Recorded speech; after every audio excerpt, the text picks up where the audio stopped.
Hey guys, welcome back to the channel. I just finished reading AOTR Part 4, which is, if you don't know what AOTR is, it's Attack on Titan, a Requiem, which is a fanfic created by a lot of talented people.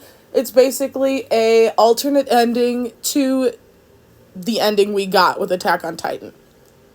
So this project is, and I'm just going to keep it a buck, it's fixing the pitfalls of the original ending. So I've already made reviews with the first 3 parts, so this is the 4th review. So if you haven't seen or read the project at all, make sure you do that, and make sure you watch my reviews 1 to 4. This one is going to be a bit quicker because I am very, very, very busy lately, so I'm sorry this is so late. This has been out for a couple of weeks, I believe now, but here's my review nonetheless. So we start this chapter with Reiner's mom and Onyonkopon, right? I don't know if it's because I've been tapped out of the AOT fandom for a minute, quite a while, or whatnot, but I don't remember Onyonkopon acting kind of like this. It is obviously a dire situation where it's like, okay, here's the final line, all or nothing. I don't remember him being so, outspoken, right? Like, the most important part that Onyonkopon's character represents is diversity amongst humanity. So we have these different races of people. We have Asians, we have white people, right? And we have Eldians.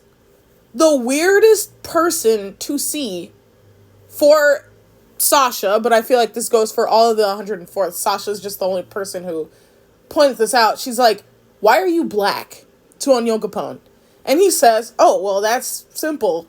God wanted there to be all different kinds of people. And this is one of the biggest problems with the original ending of Attack on Titan, where Eren, as we've seen never previously before, wanted to, end the curse of the Titans, to make Eldians just like everyone else.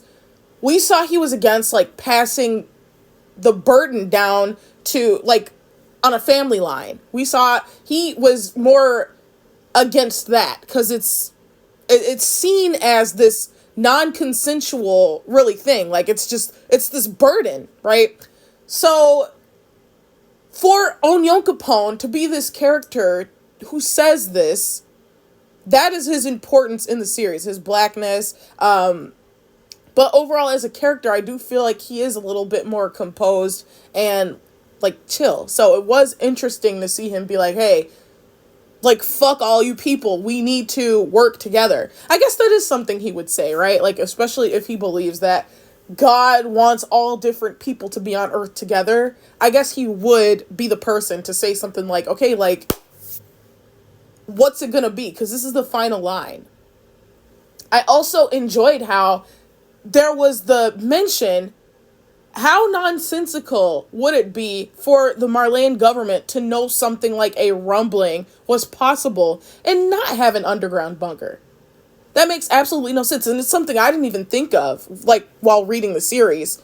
They would know, okay, the rumbling is a possibility, especially if we're sitting over here provoking Paradis. So I really love the addition of the citizens being like, okay, isn't there some sort of underground bunker we could all, evacuate to escape this? And Marley's like, hey, if there was one, and I'm not saying there is one, don't you think it would be full of Marleyans by this point? There's no more room.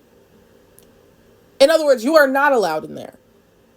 You will die if this isn't stopped. I enjoyed that. I thought that was a really good, attention to, detail and, logic. I don't know how that missed me. In all of my complaints, I've never said, why don't Marley, knowing what they know about the Titans, knowing what they know about Eren Yeager, knowing what they know about the possibilities of all of these Titans in these walls, why wouldn't they have an underground bunker? That's never addressed by Isayama at all. So I think on the writing team's part of AOTR, I have to give my flowers, because that was really good attention to detail. Now, next we have these great, amazingly drawn action scenes where, I'm not gonna lie, a couple times is a little hard to follow, but this is me just speaking on my first read through of the chapter. I will read it again and I will obviously get a better idea of the action, but I did find it a little bit hard to follow. But the art is amazing. Oh, and there is one complaint, like, in one panel, one of the Titans looked funny as fuck. Like, one of the, mindless warrior Titans looked a little bit funny, but that's, whatever. That's neither here nor there. Now, let's talk about the death. We get Peek's death. I personally love this decision. Peek is one of those characters who feels like was introduced into the plot to die. Her storyline is so underdeveloped. Her little shit with her papa or whatever, that was never, like, who cares? You know? It's like, okay, well, she needs a reason to fight. So here, slap this little, her storyline is her papa. Who cares? We've never gotten any, like, we don't care about this relationship because it's not stressed or strained enough. We don't know anything about Peek besides that she's fighting for her papa. Who cares? So she is one of those characters who's introduced, first of all, as fan service, in a way, because originally the Cart Titan was supposed to be this ugly ass middle-aged man, and the editor convinced Isayama to make it a cute girl. So we get Peek. Very underdeveloped, very much who cares about her storyline. The only thing that made her kind of interesting was her relationship with Jean. So I did like how they played off of each other in this chapter. Even in the original series, I think there was enough of them playing off of each other to establish this could be something in the future, you know? Especially since it's my opinion that Mikasa does not deserve John, because he would be second fiddle, right? Peek and John is a good ship. I like that ship a lot. You know, despite the war crimes that she helped commit. But I do think it's a better ship than Armin and Annie. John and Peek, we already know John's type is a Mikasa type of girl. Long black hair. What does Peek have? Peek has long black hair. So we know that's his type. So I don't know, that whenever they play off of each other, I love that. And there was a lot of that in this chapter. I did like also the showing Reiner and John working together. So they had a big fight before this moment, right? Around the campfire, and this is in canon.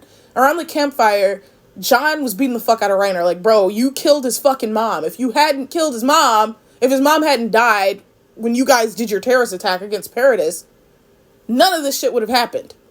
And he beats his ass. Rightfully so.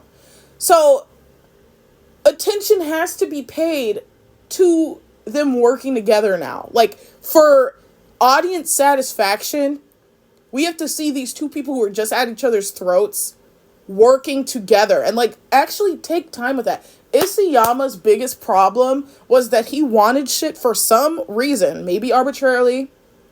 He wanted this shit to end at chapter 139. Who knows why, but he did. Because Attack on Titan should have had at least 4 or 5 more chapters. And we see that with AOTR. This is much more satisfying to read. These special moments between characters. And I feel like I always bring this up, or maybe I haven't brought this up recently, so I'm going to bring it up now. I am not one who shies away from beating a dead horse. I will beat the shit out of a horse's corpse. Okay. So there's this scene in Game of Thrones where Jon Snow is bringing a White Walker to Cersei. The directors, say what you will about what they did to season 8 and blah, blah, blah, blah.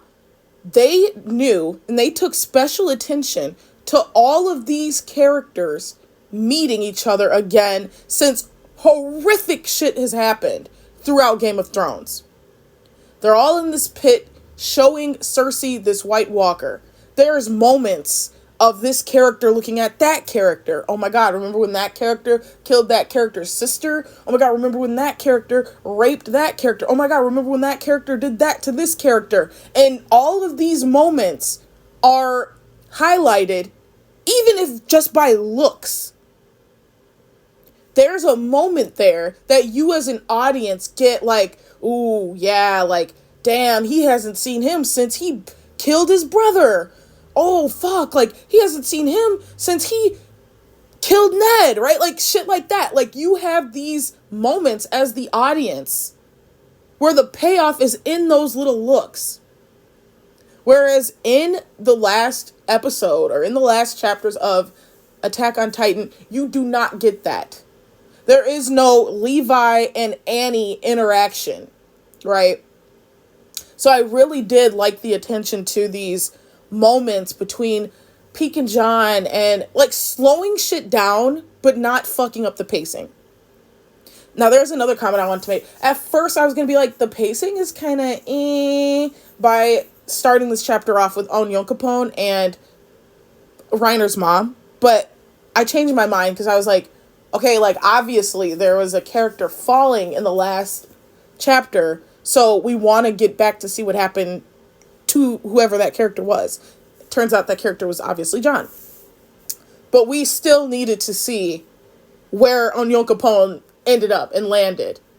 So it was a nice slow down before the climax, which is we got our death. Peak. Peak died, and I felt nothing, honestly. It just felt like, okay, that should have happened, right? I didn't feel any emotional, like, oh my god, like, there she goes, like, and that's because of Isayama. That's not because of AOTNR. That's because of Isayama did not develop Peak well enough. She should have been developed at the beginning of season 4. But she wasn't. We're not emotionally invested in her. She's cute. She's a good character. She's witty. She's fun. She's smart, but we are not invested in her relationship with her dad or that much with her relationship with John. We don't care. So when she dies, it feels like, okay, yeah, that serves the fact that this is high stakes. That increases the stakes of this. People are dying, as they should. People are dying as they should. I don't give a fuck. These people have been fighting Titans all their lives. I know, we know. But this is 6 soldiers, or however many fucking soldiers, against a god. Okay? People have to die to sell me on the stakes. And so Peak dies. And, maybe I'm just speaking for myself. I had no emotional attachment to Peak at all. So her dying just was satisfying because it served the stakes. These are high stakes. This is what should be happening. These people should be dying up against a god. And then we got little glimpses back into Zeke building his sandcastles or whatever he's doing in there. All good. What else did I want to say? I think that was pretty much it for this chapter. Jean looks like he's perhaps meeting his fate, John is falling. There's a lot of blood happening. Let me look again. Let me just also mention that the music was phenomenal. When I opened this website, the music was just phenomenal. Oh, okay. I'm looking at it right now. John was saved by the people on the bird. That's another thing that I'm glad AOTNR caught and did well. The stakes to get that explosive around Aaron's neck should have been, in canon, should have been, like, higher. It was so, I won't say it was, like, completely easy, like, who gives a fuck, like, damn, okay, that was simple as fuck. But in canon, I do think it should have been harder for Jean to blow off Aaron's head. So I liked how this made the stakes higher. We lost someone. The best way to write these scenes where the stakes are high and this is do or die is, in order to move forward, something must be sacrificed. In order to get the explosives around Aaron's neck, Peak dies. Beautiful, balanced stakes. So I thought this was very well done. I can't wait to see how he's going to get the explosives around. Oh, he did. Okay. Yeah, he did get those explosives around Aaron's neck. But I liked how he ran out of gas, because that's another big complaint. Like, nobody was mentioning gas or anything like that during this last battle. And of course they conserved gas by getting Falco. You know, Falco has this bird. He's unlimited gas, right? So of course that's one way that they conserve gas, but it did seem like the shit was just unlimited in canon. People flying around, doing all kinds of tricks. All the gas that it takes to avoid all of these mindless extensions of Ymir Titans. Yeah, like, everybody should have been out of gas. I'm so sorry. Everybody who isn't in Titan form should be out of gas. And every soldier who does not have a Titan should be critically injured because of loss of gas, or because of, you know, some sort of being outmaneuvered by God, right? At the end of this series, it should just be Titans versus Titans. Shifters versus the gods' little minions, right? And at the very end of it, I don't know who all should die, right? I don't know who all should die. Probably Connie and John. Well, yeah, fucking everybody who's not in a Titan. Let's just hit the nail on the coffin. Everybody who isn't a shifter and not a humanoid Titan like Mikasa and Levi should perish in this battle. Now, it should be, like, pretty balanced. Like, okay, in order to get this, we lost this person. In order to get, like, you know, as we increase, as we get more done, more lives are lost. That is the sacrifice of moving forward. And so I can't wait to see what they do in the next chapter. You know, we had that scene from canon of John and Connie bidding each other goodbye. And it was one of the best scenes of the entire last episode,